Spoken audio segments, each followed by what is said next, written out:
Welcome प्यारे बच्चों, welcome to our channel एडुलर पॉइंट। तो चलिए बच्चों स्टार्ट करते हैं।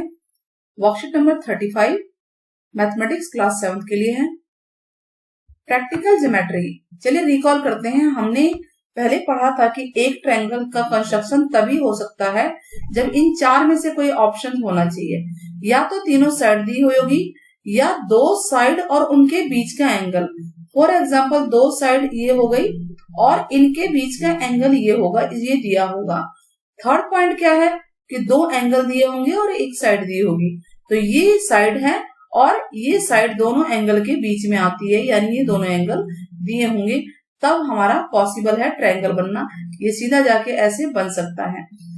फोर्थ ऑप्शन है राइट एंगल ट्रायंगल, यानी एक राइट एंगल ट्रायंगल हाइपोटेन्यूस और इसकी साइड दी होगी, यानी साइड हो गई और राइट एंगल ट्रायंगल 90 डिग्री का हो गया और हाइपोटेन्यूस आपको दिया होगा। तो इस तरह से ये काटेगा और ये ट्रायंगल बन सकता है। यानी इन्हीं चार सिचुएशन में हम किसी ट्रायंगल का कंस्ट्रक्शन कर सकते हैं, इसके अलावा कोई और सिचुएशन नहीं। तो चलिए डिस्कस करके देखते हैं कि क्या इन चार सिचुएशंस में 1, 2, 3, 4 क्या इन चार सिचुएशंस में हम ट्रायंगल बना पाएंगे या नहीं। तो पहला क्वेश्चन देखते हैं। एक ट्रायंगल बनाना है पी क्यू आर, जिसमें साइड क्यू आर दे रखी है, पी आर है और पी क्यू है। तीन साइड दे रखी है ना, Q R, P R, P Q. Side तो तीनों दी हुई है, क्या फिर भी पॉसिबल है ट्रायंगल बनाना? तो हमें एक बात याद है कि sum of two side is always greater than third side, हमने ये पढ़ा था। तो हम 6 और 2 को ऐड करते हैं, ये आएगा 8। क्या ये 3 से बड़ा है? यस बड़ा है। अब 6 और 3 को ऐड करके देख लेते हैं, ये होगा 9। क्या ये थर्ड साइड यानी 2 से बड़ा है? यस ये बड़ा है। लेकिन जब हमने 2 और 3 को ऐड किया तो ये 5 आया, जो कि छोटा है थर्ड साइड से। थर्ड साइड 6 पर टोटल आया 5। तो इस सिचुएशन में तो हम ट्रायंगल नहीं बना सकते हैं, हम ट्रायंगल नहीं बना सकते हैं। रीजन अगर पूछता है तो रीजन आप लोग ये लिखेंगे जो ये रीजन है। Now question number 2। In a triangle ABC आपको दो साइड दी हुई है और एक एंगल दिया हुआ है। क्या ये एंगल इन दोनों साइड के बीच का है? तो चलिए बना के देखते हैं। हमें एंगल सी है तो हम एसी वाली ही साइड बना लेते हैं, ए सी। सी से हमने बना लिया एंगल 30 डिग्री का बना लिया। बट ए बी, अब ए बी कैसे खींचे, कहाँ खींचे, इधर जाए किधर जाए, हमें नहीं पता किस एंगल से है। तो दैट इज, इसका मतलब ये है कि हम ट्रायंगल कंस्ट्रक्ट नहीं कर सकते। रीजन आप ये बताएंगे कि क्या लिखेंगे, जो एंगल बिटवीन टू साइड है वो होना चाहिए, ठीक है। तो there is no angle between the two sides, ये बात ध्यान रहेगा। नाउ क्वेश्चन नंबर 3 में देखिए, उसमें भी कुछ यही रीजन है। दो साइड दे रखे लेकिन एंगल इनके बीच का नहीं है। अगर हमने ए बी खींचा है 3 सेंटीमीटर और एंगल बी हमने 30 डिग्री बना दिया है, ठीक है, तो ए सी हम कहाँ लेके जाएं? तो वही सिचुएशन है, यहाँ पर भी हम ट्रायंगल नहीं बना सकते। तो ये रीजन यही हो जाएगा, नो। फोर्थ सिचुएशन देखते हैं। फोर्थ में क्या दे रखा है कि दो एंगल है लेकिन इनके बीच की साइड एसी नहीं है, ए बी है। ए बी होनी चाहिए जबकि एसी दे रखा है। तो हमें ये याद आ रहा है कि अगर दो एंगल है तो हम थर्ड एंगल तो निकाल ही सकते हैं। हम ये जानते हैं कि एंगल 1 ए, एंगल बी और एंगल सी, तीनों एंगल का टोटल, इंटीरियर एंगल का टोटल 180 डिग्री होता है। तो ये है 60 डिग्री, ये बी कितना है 50 डिग्री और एंगल सी हमें नहीं दे रखा। तो हम एंगल सी निकाल लेंगे, यहां से क्या आ जाएगा 180 माइनस, अब इसको ऐड कीजिए 110, इसमें से माइनस कर दीजिए, तो ये आ गया 70 डिग्री। तो अब तो बड़े आराम से आप एसी बनाइए, ए सी 7 सेंटीमीटर और एंगल ए 60 डिग्री हो जाएगा आपका 60 डिग्री और एंगल सी 70 डिग्री जा रहा है 70 डिग्री। ये एक दूसरे को कहीं ना कहीं काटेंगे, जहां पे काटेंगे वो पॉइंट बी आगे, इसको मेजर करके देखिए, ये 50 डिग्री आपका दिखेगा। तो चारों क्वेश्चन हो गए। 3 सिचुएशन में नो है, इस सिचुएशन में आप ट्रायंगल बना सकते हैं, यस है। Now question number 1। कंपास की मदद से क्वेश्चन 1, जिसका आप रफ डायग्राम किसी का भी बनाएंगे। कंपास और रूलर की मदद से आपको ट्रायंगल बनाना है DEF, जिसमें EF दे रखा है, बना लेंगे 7.5 सेंटीमीटर EF, ठीक है बेटा।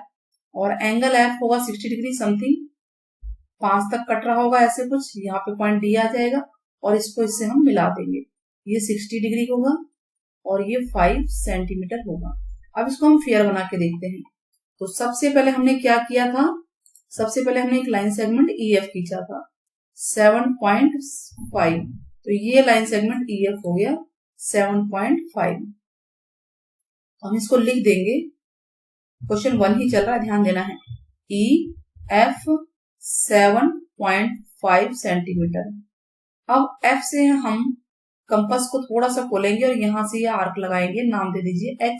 फिर यहाँ पे पॉइंटर रख के आप उतना ही कंपास खुले हुए यहाँ पे आपने आर्क लगाई, नाम Y दे सकते हैं, ठीक है।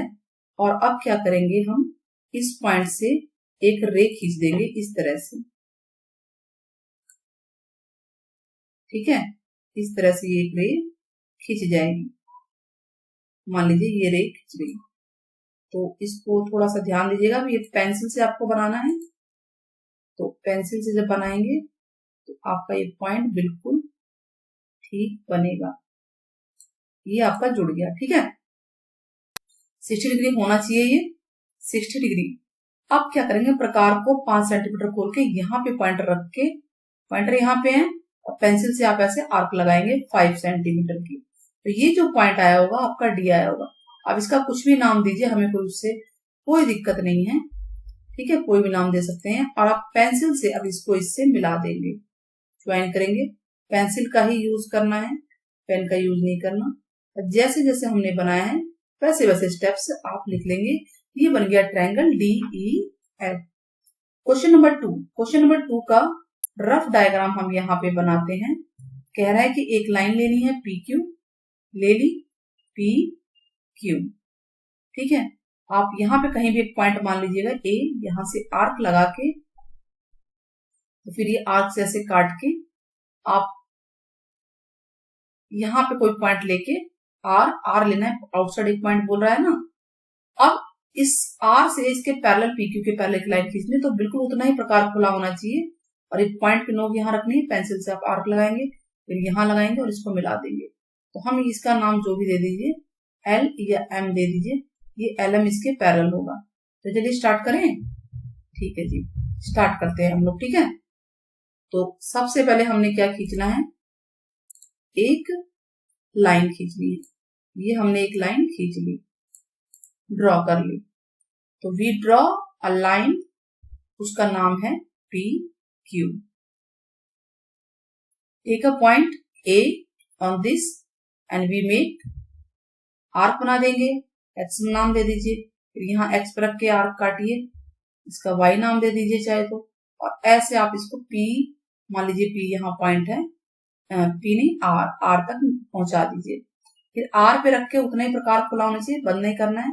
आप ऐसे लगाएंगे R, कहीं भी जा रहा हो कोई दिक्कत नहीं। फिर यहाँ पर मान लीजिए Z है, फिर एक और आर्क लगाएंगे, ठीक है।